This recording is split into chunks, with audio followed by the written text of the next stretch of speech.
Let me tell you a story about a bridge, because if you understand this bridge, you will understand the profound crisis that global capitalism is facing right now. We are looking at a situation between the United States and Canada that is being presented to you in the news as a diplomatic spat or a negotiation over steel and tolls, but I want you to put that aside for a moment and look at the economic reality underneath. You have the Gordie Howe International Bridge, a massive infrastructure project costing billions of dollars, connecting Windsor in Ontario to Detroit in Michigan. Now, here is the first thing you have to grasp. The Canadians are paying for it. The Canadian government is funding this project almost entirely. And yet you have Donald Trump, the President of the United States, threatening to block its opening and demanding that the United States own half of it. He is demanding that the United States share in the revenue and have authority over what passes across it. Now, why would he do that? Why would the leader of the self-proclaimed greatest capitalist nation on earth demand ownership of an asset that another country paid for? It is not because he is irrational, and it is not just because he is a bully, although he is certainly that. It is because the United States empire is in a phase of decline, and when an empire declines, it begins to cannibalize its own allies. It begins to look at every interaction not as a mutually beneficial trade, but as an opportunity for extraction. This is the behavior of a rentier economy. The United States is saying, we do not need to build the bridge. We do not need to pay for the bridge. We just need to control the bridge because we are the power center and you are the periphery. It is a stunning admission of economic weakness masked as a show of strength. When you are strong, you build things. When you are weak, you demand a cut of what others have built. And let us look at the justification being used. Trump claims there is not enough American steel in the bridge. He claims the United States is being cheated. This is the classic nationalist distraction that capitalism uses whenever it fails to deliver for its own working class. You take the anger of the American worker who has seen their wages stagnate for 40 years, who has seen their factories close and move to Mexico or China or Vietnam, and you direct that anger not at the corporate board of directors who made those decisions, but at the Canadians building a bridge. You tell the American worker that the reason they are struggling is because Canada is not buying enough American steel. It is a sleight of hand. It is a magic trick designed to protect the system. Because if you looked at the reality, you would see that the reason American infrastructure is crumbling is not because of Canada. It is because for decades the United States has allowed private profit to take precedence over public good.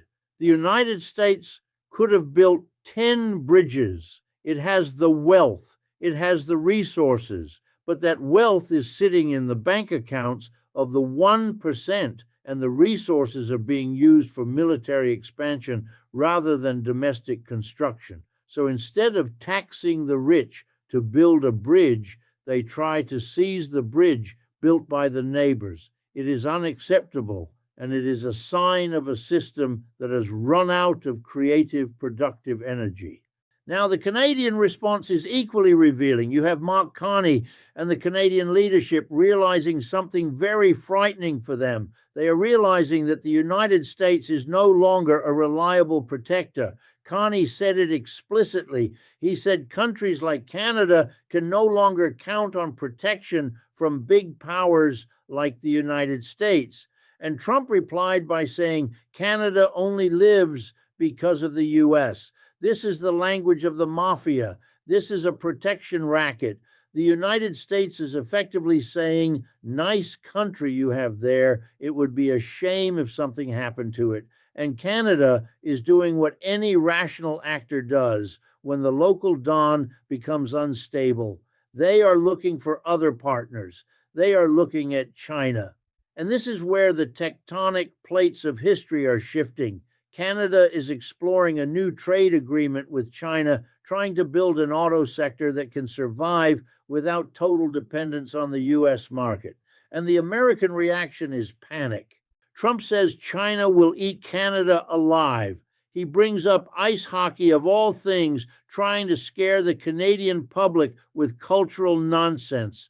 But the fear is real. The fear in Washington is that their economic satellites are drifting out of orbit. If Canada, the closest neighbor and ally, decides that its economic future lies with the rising power in the East rather than the declining power in the South, that is a catastrophe for American hegemony. But we have to go deeper than just geopolitics. We have to look at the class dynamics here. When Canada pivots to China, or when the U.S. threatens Canada, who benefits? Does the Canadian worker benefit if their exploitation is managed by a trade deal with Beijing rather than Washington? Does the American worker benefit if their government bullies Canada into submission? No. In every case, the working class is a pawn in these games. The Canadian government wants a deal with China not to help the average Canadian, but to secure profits for Canadian banks and resource extraction companies. The American government wants to control the bridge, not to lower tolls for the American driver, but to secure revenue streams for the American state and its corporate partners. It is a struggle between different wings of the global capitalist class, fighting over who gets to skim the cream off the top of the global economy. And while they fight, they distract you with flags and anthems and stories about bridges. They want you to identify with the nation so you do not identify with your class. They want you to cheer for Team America or Team Canada so you do not ask why both teams are playing a game that is rigged against you. And this brings us to the dark reality of how this power is maintained. The news mentions that power does not end quietly. It talks about assassinations. It talks about messages being sent. And this is something we must confront. We like to think that capitalism is a system of laws and contracts and free markets. We are taught in school that if you have a better product or a better idea, you will succeed. But the history of capitalism is written in blood. When leaders of the global South have tried to assert their independence, when they have tried to use their resources for their own people rather than for foreign corporations, they have often met violent ends. We can look at the history of the coup in Iran in 1953 when Mossadegh was overthrown for nationalizing oil. We can look at Arbenz in Guatemala, overthrown for trying to give land to peasants. We can look at Allende in Chile, overthrown and killed for trying to build a democratic socialist economy. These were not accidents. These were enforcement actions. The global capitalist system has an immune system, and when a cell tries to break away and function on its own, that immune system attacks. So when we hear these vague warnings about leaders disappearing and history rewriting itself, we are hearing the echo of that violence. We are being reminded that the comfortable world of trade deals and bridge openings rests on a foundation of coercion. The United States tells Canada, you only live because of us. That is a threat. It is a threat that implies violence. It implies that sovereignty is a gift granted by the powerful, not a right held by the people.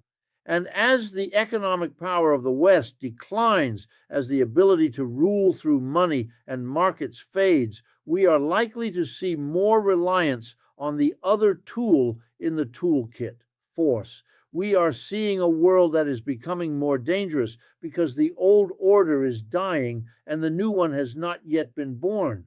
The struggle over a bridge in Detroit is just a symptom.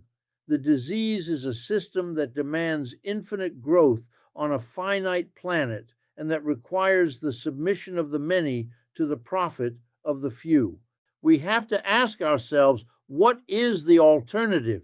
Is the alternative to choose between the American empire and the Chinese empire? Is the choice simply which master we will serve? I do not think so. The alternative is to build an economy that does not require masters at all. Imagine a world where that bridge was not owned by the state of Michigan or the government of Canada, but was managed by the workers who built it and the communities that use it. Imagine a world where trade was not a weapon used to extract wealth, but a mechanism to share abundance. That is the socialist alternative. That is what we are fighting for. Because if we do not build that alternative, if we let these giants fight over the crumbling infrastructure of the past, we are all going to get crushed. The bridge is just concrete and steel, but the way we organize our lives around it, the way we allow it to become a flashpoint for conflict, that is a choice. And it is a choice we have to stop making. We have to stop accepting the logic that says our well-being depends on the crushing of others. We have to stop accepting the idea that nations are enemies, when in reality, the working people of Detroit and the working people of Windsor have more in common with each other than they do with the rulers in Washington or Ottawa. They share the same struggle. They share the same need for decent jobs and health care and housing, and they are being divided by a border that is being weaponized by billionaires. This is the lesson of the bridge. It is a lesson about the failure of capitalism to solve basic human problems. It is a lesson about the desperation of a declining empire. And it is a warning, because when they cannot win by building, they will try to win by destroying. They will try to win by blocking the bridge, by closing the border, by sanctioning the rival, by assassinating the dissenter. Power does not end quietly, but it does end, and it is our job to make sure that what comes after it is not another empire, but a true democracy, a democracy where the economy serves the people and where bridges are built to connect us, not to divide us. That is the work before us. That is the task of our time. And it starts by seeing through the lies they tell us on the evening news and understanding the ruthless machinery that is operating just beneath the surface. Let me tell you something that the mainstream press will never tell you because they cannot see it or they are paid not to see it. When an empire enters its twilight phase, when the rate of profit falls and the domestic population becomes restless, the ruling class does not sit down and write a resignation letter. It does not say, well, we had a good run, let us hand over the keys to the workers, or let us build a global democracy. No, it becomes dangerous. It becomes unpredictable.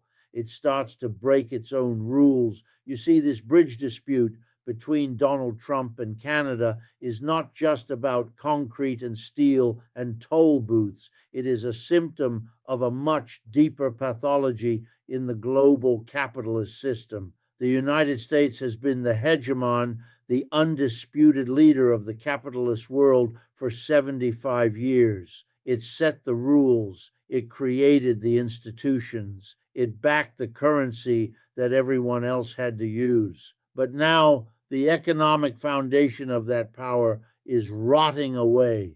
The factories are gone or they are automated to the point where they employ a fraction of the workers they used to. The infrastructure is crumbling. The debt is astronomical. And the only way the system can keep going is by squeezing value out of everyone else. It squeezes its own workers with stagnant wages and soaring costs of living. It squeezes the global south with debt payments and unequal trade. And now it is starting to squeeze its own allies.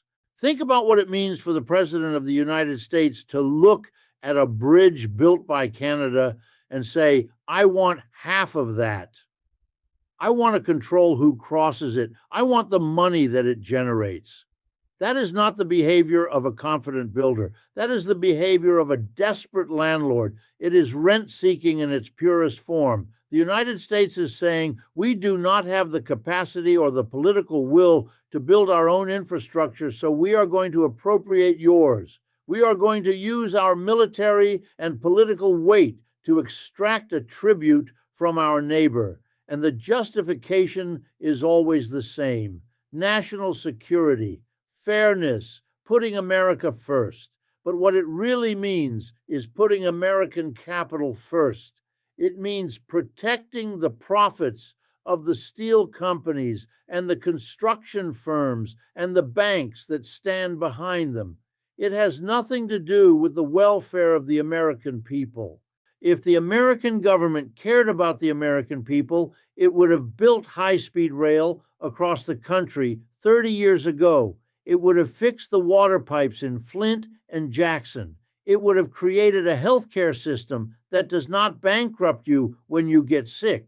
But it did not do those things because those things do not generate immediate massive profits for the private sector. So instead, we get this spectacle. We get a fight over a bridge that is really a fight over who gets to eat the last scraps of the pie. And look at how the Canadians are reacting. They are terrified. They see the writing on the wall. They see that the United States is becoming unstable and unreliable. So they turn to China. They look for a new patron, a new market. And this is where the danger escalates, because for the American empire, the loss of economic control over North America is an existential threat.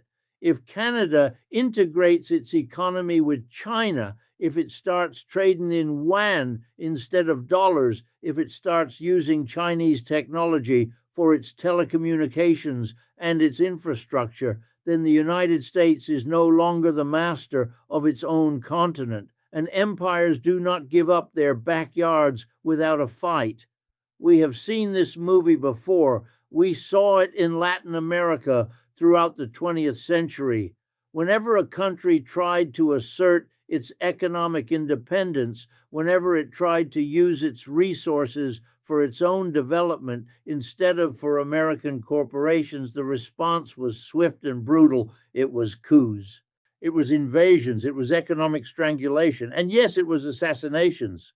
You have to understand that violence is not an aberration in capitalism. It is a structural necessity. The market is not a peaceful mechanism. It is a war of all against all. It is a competition where the strong eat the weak. And when the market fails to deliver the results the powerful want, they use the state to enforce their will. They use the police. They use the army. They use the intelligence agencies. They use every tool at their disposal to protect their property and their privileges. So when we talk about assassinations, when we talk about leaders disappearing, we are not talking about accidents. We are talking about the enforcement of a system. We are talking about the price of defiance. Look at the history. Look at Patrice Lumumba in the Congo. Look at Thomas Sankara in Burkina Faso. Look at Salvador Allende in Chile. These were leaders who tried to chart a different course. They tried to build economies that served their people, and they were killed for it. Or their deaths were messages. They were warnings to everyone else. Do not step out of line. Do not challenge the order. Do not think you can escape the logic of the market. And now we are seeing those tensions rise again right here in North America. We are seeing a Canadian Prime Minister warn that he can no longer rely on the U.S. for protection. We are seeing threats and counter threats. We are seeing the mask slip. The polite diplomatic language is disappearing, and the raw power dynamics are being exposed. Trump says Canada only lives because of the U.S. That is a threat of violence. That is a reminder that at the end of the day, sovereignty is an illusion if you do not have the guns to back it up. And this is the tragedy of our situation. We are trapped in a system that pits nation against nation, worker against worker, neighbor against neighbor. We are told that our enemy is the Canadian steel worker or the Chinese auto worker, We are told that we have to fight them to survive, but it is a lie. The Canadian steelworker is not your enemy. The Chinese auto worker is not your enemy. They are being exploited by the same global capital that is exploiting you. They are struggling to pay their bills just like you. They are worried about their children's future just like you. The real enemy is the system itself. The real enemy is the class of people who own the bridges and the factories and the banks and who use that ownership to pit us against each other. Imagine for a moment a different world. Imagine a world where that bridge was not a source of conflict, but a symbol of cooperation. Imagine if it was owned not by governments or corporations, but by the people who built it and the people who use it. Imagine if the tolls went not to pay off bondholders or to fund tax cuts for the rich, but to maintain the bridge and to improve the communities on both sides of the border.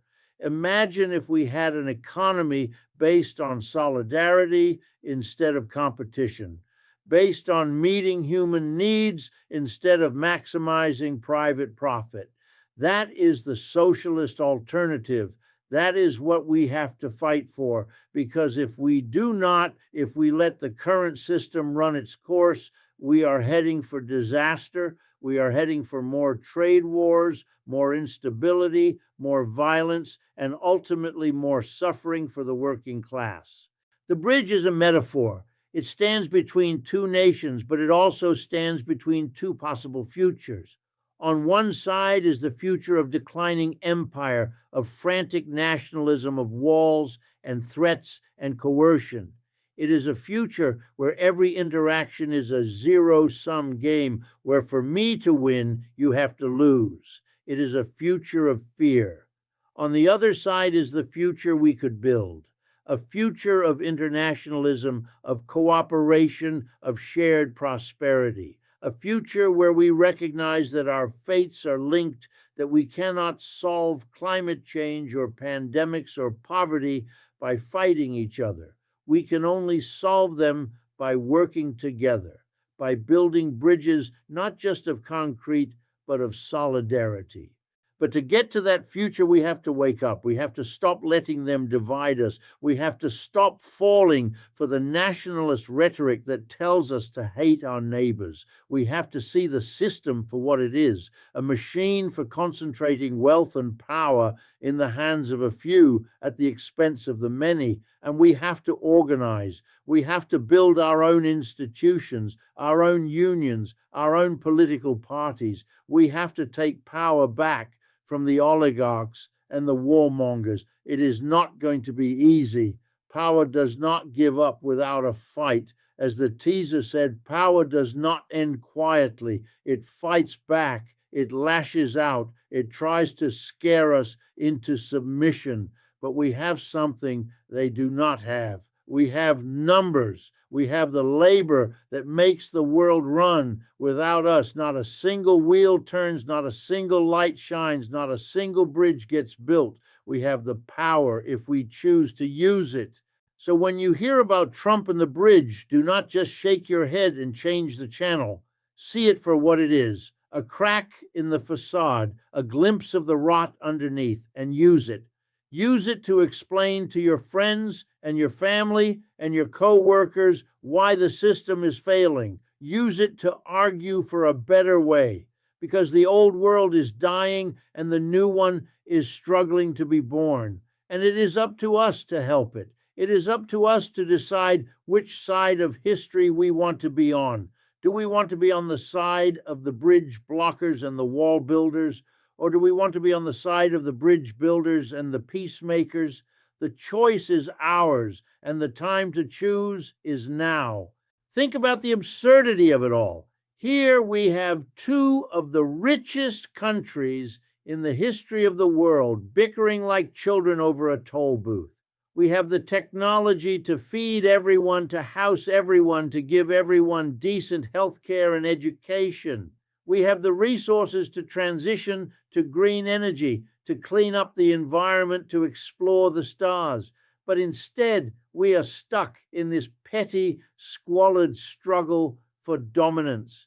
We are paralyzed by a system that cannot think beyond the next quarter's earnings report, a system that values the accumulation of capital over the preservation of life. It is irrational, it is wasteful, and it is dangerous. The danger is not just economic, it is political. When people lose faith in the system, when they see their living standards declining while the rich get richer, they get angry. And if the left does not provide a constructive outlet for that anger, the right will provide a destructive one. They will blame the immigrants. They will blame the foreigners. They will blame the minorities. They will channel that anger into hatred and division. We are seeing it happen right now. Trump's rhetoric about the bridge is part of that. It is designed to mobilize resentment, to create an external enemy, to distract from the internal failures. And it works. It works because people are hurting and they want someone to blame. So the next time you cross a bridge or drive on a highway or turn on a light switch, remember that these things are not gifts from the benevolent rich. They are the products of human labor. They belong to us. And we have the right to decide how they are used and who benefits from them. Do not let them take that away from you. Do not let them convince you that you are powerless. You are not. You are the source of all wealth and all power. You just have to realize it. You have to organize. You have to fight. And remember that history is not a straight line. It is full of twists and turns. It is full of surprises. The empires of the past all fell. The systems of the past all collapsed. Feudalism ended. Slavery ended. And capitalism will end too. The question is how it will end and what will replace it. Will it end in a fiery crash of war and environmental collapse? Or will it end in a conscious democratic transition to a better system? That depends on us. It depends on what we do today and tomorrow and the day after. It depends on whether we accept the world as it is or whether we dare to imagine the world as it could be.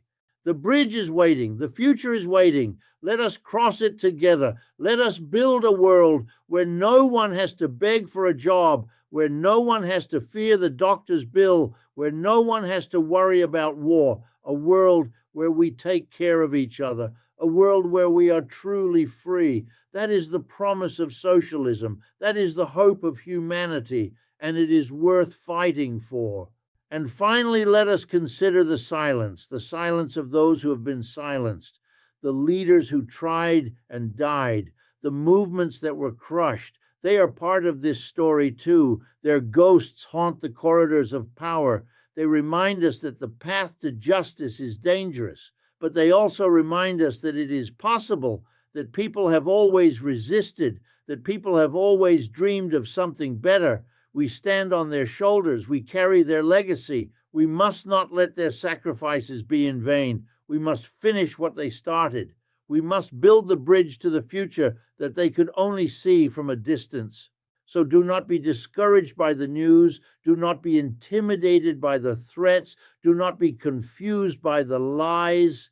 Keep your eyes on the prize. Keep your heart open and keep fighting, because we have a world to win and we have nothing to lose but our chains. And maybe, just maybe, if we work hard enough and smart enough and brave enough, we can cross that bridge and never look back. The old world is behind us. The new world is ahead. Let us go there. Let us go there together. And let us make sure that when we get there, we leave the gates open for everyone else to follow. That is the lesson. That is the analysis. That is the call to action. Understand the bridge, understand the system, and then change it. Thank you.